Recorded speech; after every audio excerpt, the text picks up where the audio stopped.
In a world where the river once carried life and loss, one woman witnesses the echoes of stories long forgotten. As strangers arrive with fragments of the past, she uncovers secrets that challenge her solitude and change everything she believed. About survival. Watch the journey unfold and experience the untold truths of the Wild West. Don't forget to like, subscribe, and share.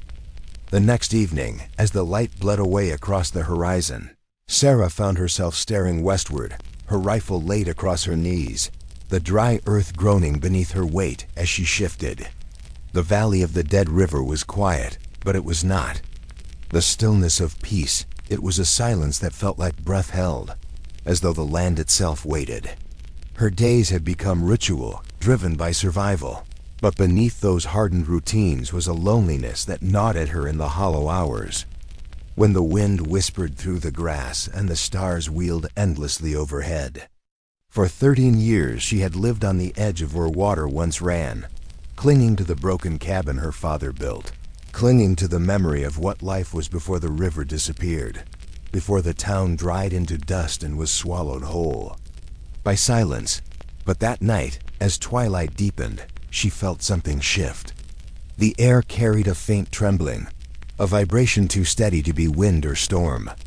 At first she thought it was her heart betraying her, thundering with some nameless anticipation. But then it grew louder, rhythmic, unmistakable, hoofbeats. Her breath caught. 7 distinct echoes rolled across the plain, low and deep, their rhythms slow but certain.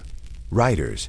She had not seen men on horseback in months, not since the last drifters passed by and left her with nothing but words and dust. She pressed her palm against the earth, and it shuddered faintly under her touch as though acknowledging their arrival. When the figures finally appeared on the horizon, they were silhouettes cut in firelight, their outlines black against the molten glow of dusk. 7 of them, riding in a line that stretched like a scar across the horizon, each figure tall and unyielding, their horses moving with a weariness that spoke of miles traveled. Sarah gripped her rifle tighter. She had learned long ago not to trust the sudden arrival of strangers. In these lands, men came for water or food or worse. But something in the way they rode, slow, deliberate, without rush or menace, pricked at the edges of her suspicion. They carried no banners of violence, no whooping cries of raiders, no guns waving high. Instead, they rode as though burdened by the weight of memory, as though the land itself had summoned them. Sarah rose to her feet, her voice raw as she shouted into the fading light. "What do you want?" The men did not answer, not at first. They slowed their mounts, circling down into the riverbed where she stood, the cracked earth crunching under their horses' hooves. The one who led them, a tall figure with a weathered face, beard streaked with silver, pulled his reins and looked at her with eyes that seemed to carry both sorrow and recognition. His voice, when it came, was hoarse but steady. "We've come with stories," he said. Sarah narrowed her gaze. "Stories don't fill a belly. They don't mend a roof." "They don't," the man admitted, his eyes not leaving hers. "But they do keep the river alive, even when it's gone." The words struck her strangely, and for a moment, she felt the dryness of her throat deepen. She shook her head. "The river's dead. Been dead near half my life. There's nothing left to keep alive." Another rider spoke then, his voice softer, carrying a weight of remembrance. "Not dead. Buried, maybe. Forgotten, maybe. But rivers don't die, they wait." The silence that followed was thick, pressing in from all sides. The other riders held themselves quietly, watching her, their faces hidden in the dimming light. It was as if they had carried this moment with them for miles, prepared for her defiance, prepared for her disbelief. Sarah's hand tightened on her rifle again. "Why here?" she demanded. "Why me?" The leader dismounted slowly, his boots sinking into the dust. He reached into his saddlebag and pulled something wrapped in cloth, small, but heavy with meaning. He laid it on the ground between them without explanation, the gesture deliberate, reverent, because he said quietly. "You were here when it dried. And you should be here when the truth comes back." Sarah's heart pounded in her chest. She wanted to speak, to demand answers, but her tongue felt heavy, caught between mistrust and a flicker of hope she had long buried. She glanced down at the bundle on the earth, her shadow falling across it in the twilight. Slowly, carefully, she crouched and touched the cloth. Beneath her fingertips she felt the faint outline of something hard, something carved. She pulled the edge back, just enough to see Dot. It was a fragment of wood, smooth and polished, with etchings she almost recognized. Etchings of waves, curling lines carved by steady hands long ago. She gasped softly, her throat tightening. She remembered her father had told her of such things, tokens carried by men who lived along the river, reminders of its strength and spirit. Her father had said those tokens meant belonging, meant the river had claimed you as its own. But Sarah had never seen one until now. Her eyes rose to the men again, searching their faces, looking for deceit. But what she found instead was silence. 7 pairs of eyes holding her with something deeper than hunger or greed. Something closer to mourning. Something closer to faith. "You've carried this far," she said finally, her voice trembling. "Why bring it to me?" The leader's eyes softened, and for the first time, Sarah thought she saw a flicker of warmth in his weathered face. "Because you still believe," he said, "even when you tell yourself you don't." Sarah wanted to deny it, wanted to push them away as she had so many others. But the riverbed beneath her feet seemed to hum with the sound of their words, as though it remembered something she could not. The weight of years pressed down on her shoulders, and yet, in the fading light, she felt the faintest pull of something she thought had died long ago, the possibility of hope. The 3rd day since their arrival began with silence heavy enough to press down on Alara's shoulders, the kind of silence that felt as though it carried the weight of forgotten prayers and unspoken oaths, for the men had camped not far from her cabin, their fires burning low and steady as if they belonged to the land more than she did. And though she had grown accustomed to solitude, there was something unnerving about hearing voices that were not her own carried on the dry morning air, about watching the way the smoke rose into a sky that no longer held clouds. And though she had spent so many years believing the riverbed would remain her only companion, now 7 shadows followed her steps, and she could not tell if they brought salvation or ruin, for they spoke of floods in places she had never seen, waters that rose in the night and swept away barns, cattle, children, whole futures, as if the earth itself had decided to reclaim what little mercy it had left. And she wanted to believe them, but could not, for the cracked mud beneath her boots told her another truth, one she had lived with too long, that water was a memory, and memories were cruel. She walked that morning along the hollow spine of the dried river, each step echoing with ghosts of current, remembering how it once had sung against the stones, cool and relentless, and she thought of her brother's face in those years before. The river died, his laughter rising over the rush of spring flood, his hands shaping crude fishing nets with the kind of hope only the young carry. And it burned her to think that strangers spoke now of his name carried on floodwaters in some distant valley, as though death itself had borrowed his bones and sent them traveling where her feet could never reach. And when she turned, she saw the riders upon the ridge, their silhouettes sharp against the dying sun, 7 men bound by something she could not name, their horses restless as though they too smelled the weight of history in the dust. And she hated that part of her heart quickened at the sight. Hated that loneliness made her yearn for answers, even if they were wrapped in blood. That evening, when they came down from the ridge, their leader, a man with hair gone white at the edges, though his back was straight as a spear, sat across from her fire, speaking low as though afraid the desert might hear too much. And he told her of towns drowning while the church bells rang beneath water, of families carried downstream with their lanterns still lit. And he said her brother's name with a kind of reverence that made her chest ache. But she did not answer, only let the flames reflect in her eyes as though she too might drown in them. And when night fell, she dreamed of the river returning, not as a blessing, but as a flood that clawed through her cabin walls, dragging her into depths she had long forgotten. And in the morning, her hands smelled of silt, though she had touched nothing but dust. The twilight bled into the desert like a wound that refused to close. It stained the dry ridges in crimson and bruised purple, while the cracked earth beneath my boots carried whispers of all it had once cradled. I stood at the riverbed, what remained of it at least, clutching my bow so tightly that my knuckles felt as brittle as the dust itself. The silence between me and the 7 riders was long, drawn taut as the string I kept ready. They didn't move closer. They didn't retreat. They simply waited, and I couldn't decide if that patience was meant to soothe me or strangle me. The one in front, broad shoulders, a shadowed face beneath a wide-brimmed hat, shifted slightly in the saddle, his horse tossing its head as if it too was growing restless under the weight of unspoken words. I thought of running then, of melting back into the gullies and sagebrush, vanishing into the lands that had kept me hidden all these years. But the bow in my hand wasn't just for defense. It was a tether, binding me to the past I had spent so long avoiding.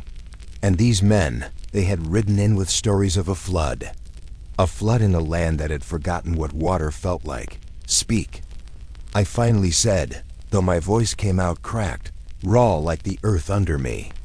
The man in front tilted his head, and in the dying light, his eyes glimmered, not cruel, but heavy, as if what he carried inside him was heavier than any rifle slung across a back.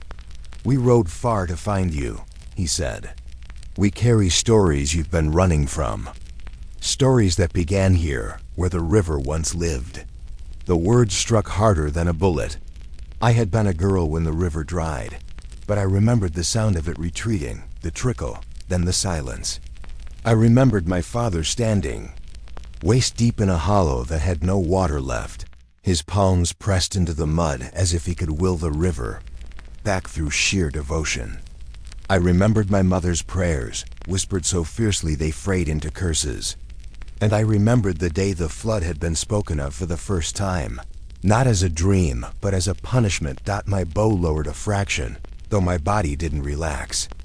Stories, I repeated, as if the word itself could shield me. Men carry stories like knives. Why should I believe yours won't cut me?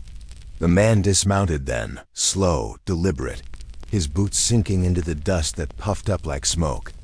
He approached no closer than 10 paces, but in that distance lay the weight of everything unsaid. He took off his hat, holding it against his chest. The gesture startled me. It was reverent, mournful even. Because, he said, this story was meant for you. The others behind him stirred, their horses shifting, the creak of leather and the faint jangle of spurs breaking the silence. My gaze flicked from one rider to the next, counting them again as though my mind needed proof of their number. 7. 7 men had come bearing the flood. My breath caught when I saw what one of them carried across his saddle horn, a bundle wrapped in weathered cloth, the edges stained darker, as though the desert itself had seeped into it. The shape was unmistakable. Bones, human bones. I steadied my hand against the bowstring, though it trembled. Whose? I asked, though my voice betrayed me, thin and sharp. Yours, came the answer, not from the man who had spoken before, but another, his voice low and grating.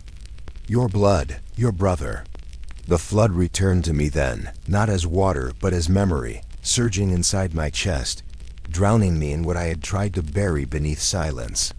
My brother, the boy with a crooked smile who had stood knee-deep in the dry riverbed with me, daring me to imagine the water rushing back.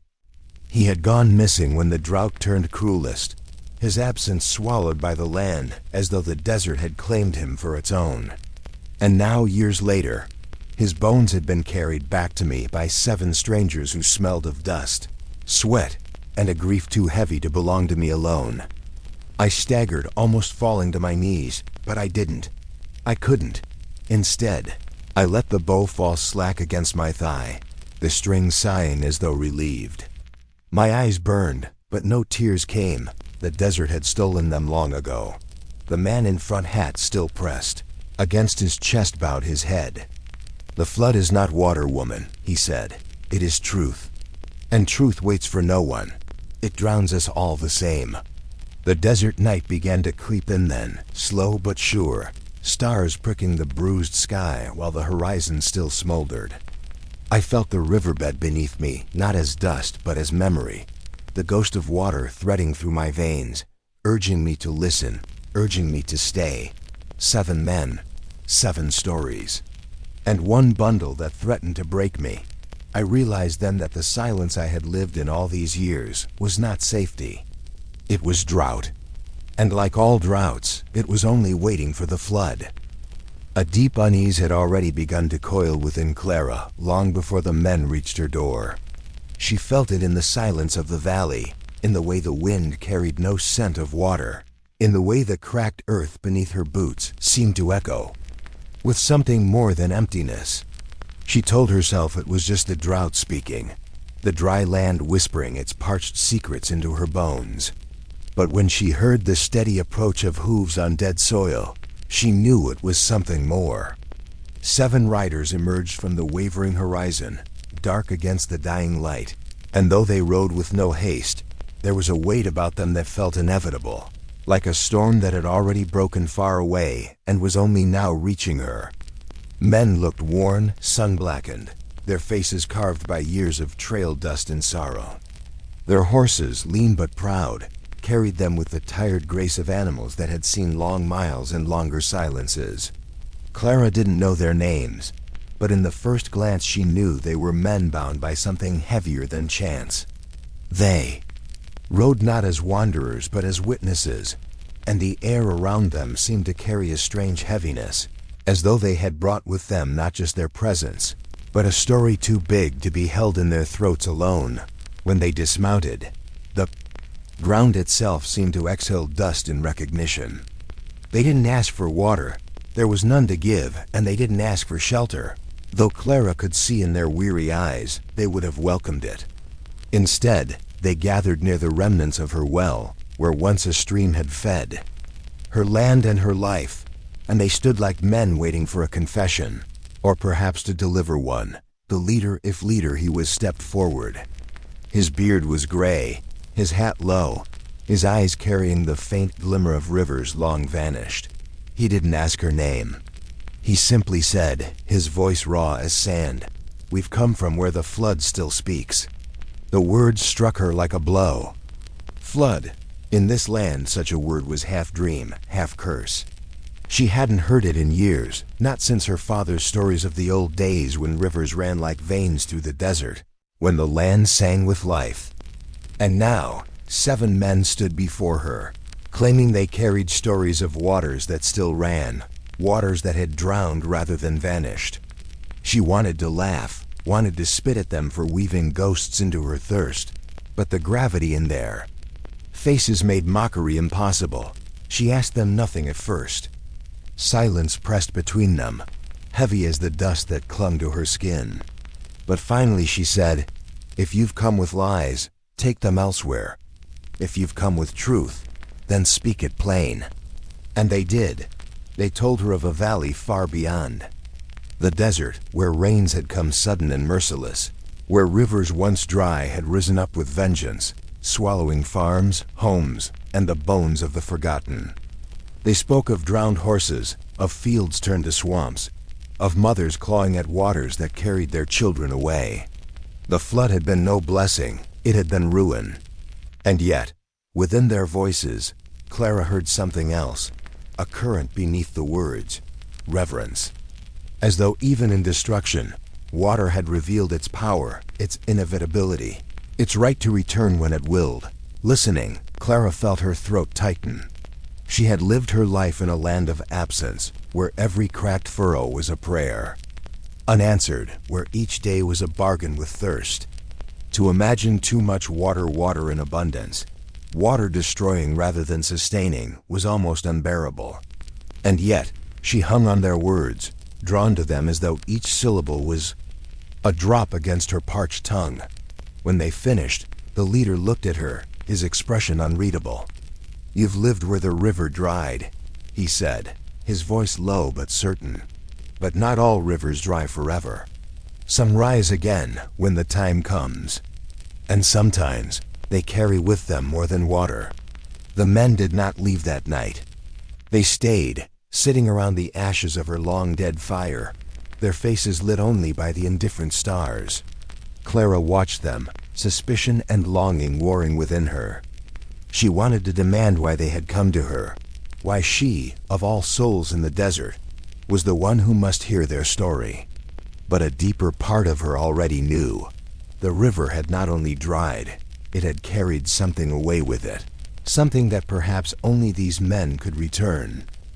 The land where she lived had once been carved by water, a restless river that cut through stone and earth like a silver vein under the sun.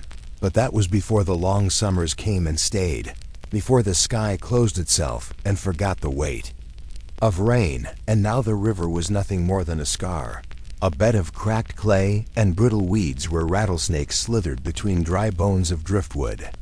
She had made her home at the edge of that scar, in a cabin that was as weather-beaten and stubborn as she was. The boards grayed by sun and wind, the roof patched so many times it looked like a quilt stitched together from the remains of storms. And every morning she rose with the sun, not because she wanted to, but because the light in that country did. Not ask it demanded. Spilling over the desert floor and flooding through her single window, and she would step outside barefoot, her feet calloused from years of soil baked harder than brick, and she would look at the riverbed that had given her life when it had water, and had nearly taken it when it had not. For the absence of water was a slow kind of violence, one that starved not with bullets or blades, but with silence. With days stretching longer than the mind could bear, and nights filled with nothing but dust in the throat and the ache of memory. And in those memories she still saw the river running, still heard the laughter of children who once came to bathe. In it, still smelled the wet earth after summer rainstorms, and those echoes hurt worse than the hunger in her belly, because the past had a way of making the present feel like punishment. She lived alone, as she had for nearly 12 years now, though sometimes in the quiet, she thought she heard her father's voice calling her name. Sometimes in the hiss of wind she imagined her mother's hand brushing through her hair, but they were long gone, buried somewhere under that soil, or carried off by the sickness that had swept through the town when the river first dried. And all she had left were their tools, their cabin, and a stubborn will to outlast the land itself. Most days she hunted jackrabbits with a bow older than her, its string patched with twine, or gathered cactus fruit when the season allowed. And she hauled every drop of water she could from the shallow well she had dug by hand, though it grew weaker each year, coughing up mud more often than water. And she sometimes dreamed she would simply lie down one night and let the desert finish its work on her bones. But then dawn would come again, cruel and golden, and she would rise again. Because that was what survival meant, not wanting to, but doing it anyway. Still, there was something more than survival that haunted her, something she never spoke aloud even to herself, that when the river had first dried, she had seen something in the bed of it, not just the parched clay or the bones of fish, but marks cut deep, too deep to have been made by the natural current, marks like scars on a body, wide grooves like claws. And at night she sometimes woke sweating, remembering them, certain that the riverbed was not simply empty but hiding something beneath, as though it had been hollowed out not by drought alone, but by something that had taken the water for itself. The neighbors once whispered about curses, about the old people who had lived along the river before any cabins or towns were built, about their stories of a flood that was not water, but something darker, heavier, and though she had tried to push those stories away, the silence of the land sometimes seemed to breathe, as if holding its own secret. She had grown accustomed to that silence until the day the horizon broke, and dust rose in 7 columns from the south. Not dust caught by wind, but dust raised by hooves, and her body froze the way prey does before a predator, her jug of water, slipping from her hands and shattering in the dry clay. And she knew before she saw them fully that men were coming, riders, and she felt something inside her stir fear. Yes, but also the faintest echo of something she had long buried. The memory of other voices, of company, of not being the only soul left alive where the river had died. When they came closer, she counted 7, all on horseback, their silhouettes black against the white glare of sun. And though they moved like men hardened by distance and heat, there was something in their posture that was not entirely hostile. For their heads turned as they looked at the empty riverbed, and she realized they were not coming for her cabin alone. They were coming for the scar in the land itself. And in that instant she felt her heart pound with the knowledge that whatever stories she had tried to forget about the flood, about what had once been taken from the river, were about to be spoken again, not by her imagination, but by 7 men, who carried the dust of the desert on their shoulders and the weight of secrets in their saddlebags. As they rode nearer, the air seemed to thicken, and she gripped the handle of her bow, not yet lifting it, her throat dry not from thirst alone, but from the ache of something about to return. And when the first man drew his horse to a stop, lowering his scarf and showing eyes that were older than his weathered face, he said words that made her knees weaken. "We've come with stories of the flood." The night stretched long and silent, broken only by the occasional shifting of a horse or the soft scrape of a boot against the cracked earth. Clara could not sleep, though she had wished for it. The men spoke little now, keeping their stories tucked like knives in their pockets, only glancing at each other with the familiarity of those who had shared unspeakable events. Outside, the desert breathed its cool night air, and the stars hung distant and indifferent, as though watching a game of fate that no one could truly understand. Finally, the leader spoke again, leaning back against the saddle he had placed on the ground. His voice was low, barely above the whisper of the wind, yet it carried across the desert with authority. "There are things the river remembers," he said, "and things it forgets. We have come to show you the first, and to warn you of the second." Clara's eyes narrowed, suspicion mixing with a curious excitement she had not felt in years. "What do you mean?" she asked, her voice brittle from disuse, from speaking only to herself and the wind. He looked past her, toward the black silhouettes of distant hills. "The river carries more than water. It carries memory, names, faces, promises. And sometimes it carries the unfinished lives of those it touches. Those who vanish in its flood leave echoes, and the river keeps them until someone is ready to listen." One of the other men, younger and lean, spoke then. His voice carried a tremor, perhaps from fear, perhaps from recollection. "There was a girl once, swept away before she could say goodbye. The river held her for years, and now finally, someone seeks her story. She will not be lost again if you heed the lessons of its waters." Clara shivered, though the night was warm. She had always imagined water as a quiet thing, a simple need. But listening to these men, she realized it was a living force, a guardian of secrets, and a judge of human frailty. She felt both awe and dread. To live near a dry riverbed was one thing. To hear of the power it could unleash, even years after it vanished, was quite another. Hours passed, and the men finally lay down to rest, their forms casting long shadows in the firelight. Clara stayed awake, her mind racing with visions of rivers rising, of floods reclaiming land and carrying hidden truths across the desert. And for the first time in decades, she considered leaving her solitude, following the river to wherever it might lead, seeking not just water, but the echoes it kept hidden in its dry bed. When dawn broke, the desert was painted in gold and orange, the light catching on the cracked earth and casting long shadows. The men were already mounted, ready to move, yet they waited for her, silently acknowledging that this day, this moment, belonged to her as much as it did to them. The leader finally said, "There is a path, Clara. It begins at the riverbed and ends where the waters have returned. Walk it, if you dare. Learn what has been carried away and what might still be brought back." Clara's heart pounded.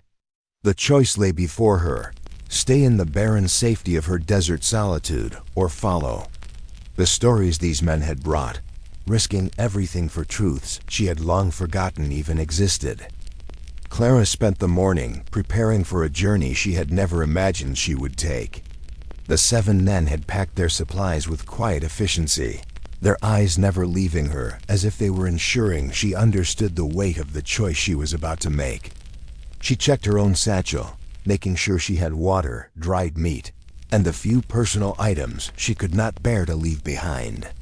Every step toward the riverbed felt heavier than the last, as though the parched earth itself resisted her departure. River, though long vanished from this part of the desert, held a presence that was impossible to ignore. Its cracked bed stretched far beyond the horizon, a jagged scar across the land, silent but insistent. Clara could feel it beneath her boots, as though the river itself were guiding her path, whispering the secrets of lives long swept away by its floods. Each ripple of memory seemed to reach out from the dust, brushing her skin with shadows of the past. The leader rode beside her, his horse moving with quiet strength. "The river remembers those who could not stay," he said, "and it waits for those brave enough to listen. It will show you the echoes of those it has claimed, but be warned, not all echoes are kind. Some carry pain beyond imagining, and some are tied to choices you cannot undo." Clara swallowed hard. She had always lived in silence with only the wind to guide her, but now she was stepping into a living story, a narrative that stretched across time and desert sands. The other men rode slightly ahead and behind, forming a protective ring that was both comforting and unnerving. They spoke little, but their presence was a steady reminder that the river's path was not hers alone. Hours passed, and the journey revealed the river's scars. Broken branches, twisted metal, and fragments of homes long abandoned dotted the path. The memory of the flood was palpable, carried in every splinter, every jagged rock, every faint stain of water that had seeped into the earth decades ago. Clara's heart ached as she imagined the lives that had been swept away, the children, the families, the stories that had vanished into the relentless current. And then, at a bend in the riverbed, they found the first sign of something more. A small wooden toy, half buried in sand and dust, its colors faded but still visible. Clara knelt, her fingers brushing over it gently. The leader watched her closely, his expression unreadable, but she felt the weight of all that had been carried. By this river, the lives, the memories, the unspoken grief. Each of these objects tells a story, he said quietly. Some are joyful, some are tragic, but all are part of what the river holds, waiting for someone to remember. Clara stood, holding the toy as though it were a talisman.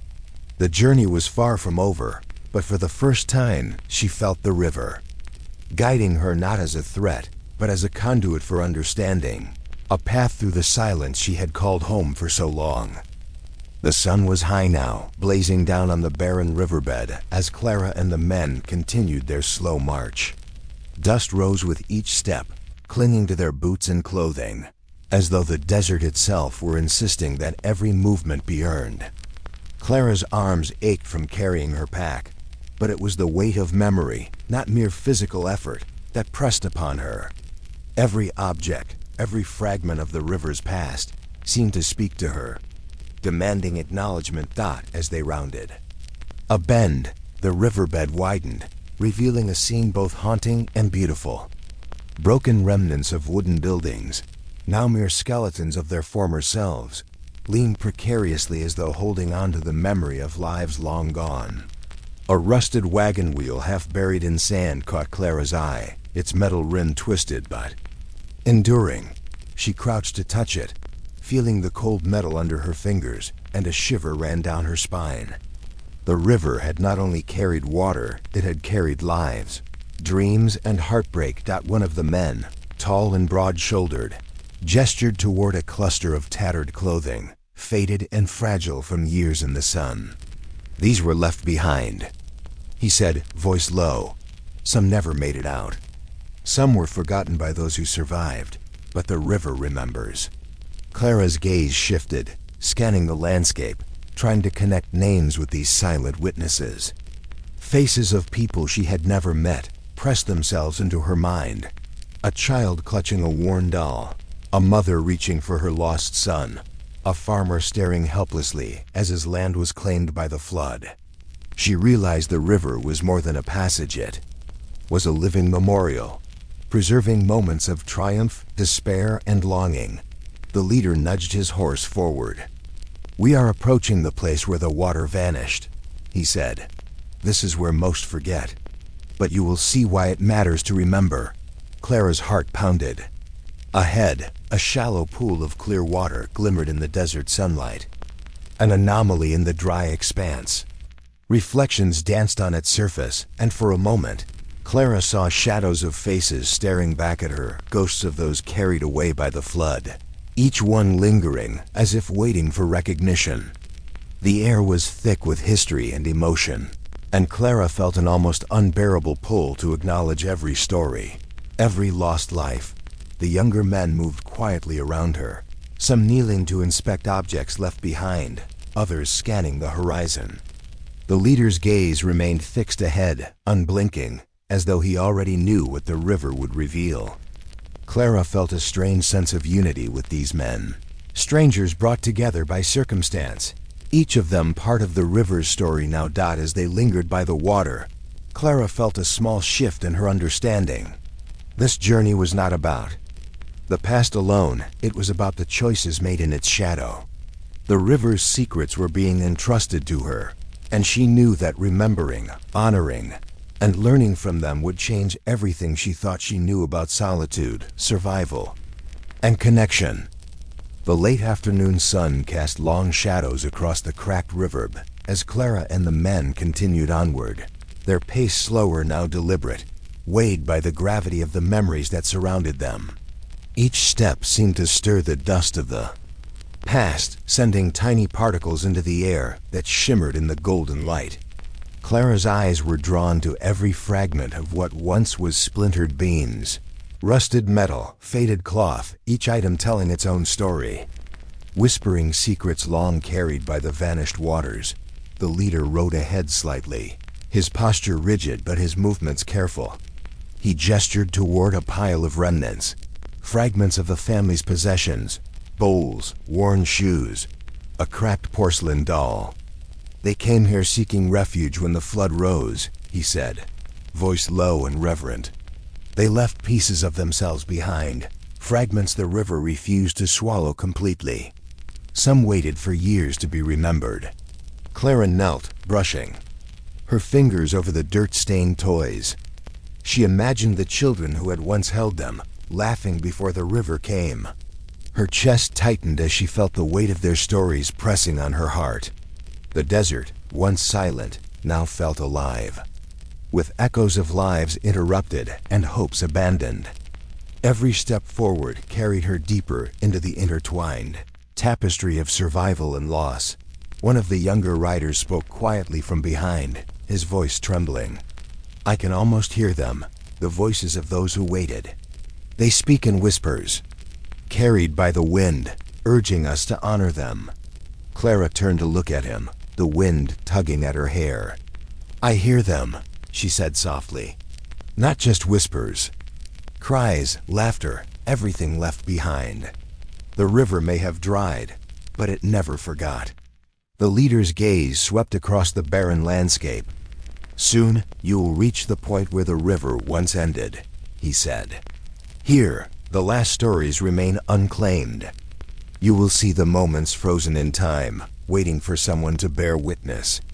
As they pressed on, Clara felt a strange sense of anticipation mingled with dread. The journey had already changed her. Each encounter, each discovery had chipped away at the walls of her solitude. Now at the river's final stretch, she understood that memory was not just something held in the mind. It was alive in the land, in the dust, and in the shadows cast by the setting sun. Finally, they reached a wide, open expanse where the river had once vanished, leaving behind a dry, jagged expanse of earth. Clara paused, taking in the enormity of what lay before her. The silence was profound, yet the air seemed charged, almost alive. She felt the presence of those who had come before, the lives carried by the river lingering as if waiting for someone. To finally recognize them, Clara's resolve hardened. The river's story would not end in obscurity. She would carry these echoes forward, honoring each one, and perhaps, in doing so, find the closure she had never known in her solitary life. The final stretch of the riverbed lay before Clara like a vast, cracked canvas, its surface bleached and barren under the blazing sun. She dismounted, feeling the heat rise from the dust beneath her boots, and took a slow, deliberate breath. The 7 men remained close, forming a protective semicircle around her as they scanned the horizon. Each of them understood the significance of this place, the weight of centuries of water and lives carried away. Now resting in silence, Clara's eyes roamed across the dry expanse. Remnants of the past jutted from the sand-twisted metal, splintered wood, and tattered fabric, each object whispering stories of struggle, loss, and endurance. The river had vanished, but its memory lingered, etched into every crevice, every scar on the earth. She knelt to pick up a small sun-bleached shoe, her fingers brushing the sand that had clung to it for decades. The faint imprint of a child's foot seemed to press back against her hand, an echo of life long vanished. The leader approached silently, his expression unreadable but solemn. "This is where the river's story ends," he said softly. "Yet it lives in those who remember, in those who carry forward the echoes of what once was. You are now part of that story, Clara." She looked up at him, a surge of emotion catching in her throat. The journey had been more than a walk through a forgotten riverbed. It had been a confrontation with time, memory, and the fragile persistence of life itself. Every item, every trace of human presence, had taught her that the past was never truly gone. It lived on in the land and in the hearts of those who dared to witness it as the sun dipped lower, casting long warm shadows across the cracked riverbed. Clara placed her hand on a large, weathered stone, feeling a deep connection to the lives that had come before. Around her, the men adjusted their saddles, ready to depart, but she lingered. The river's story was hers now to carry forward, a responsibility she embraced with quiet reverence. A distant wind stirred, brushing through the desolate landscape, and Clara felt a profound stillness. The river had dried, the flood long gone, yet its memory remained alive, preserved in the dust. The objects and the enduring presence of those who had survived and those who had not. She turned to face the horizon, a quiet smile on her lips, knowing that she had become the river's last witness, a guardian of its unending stories.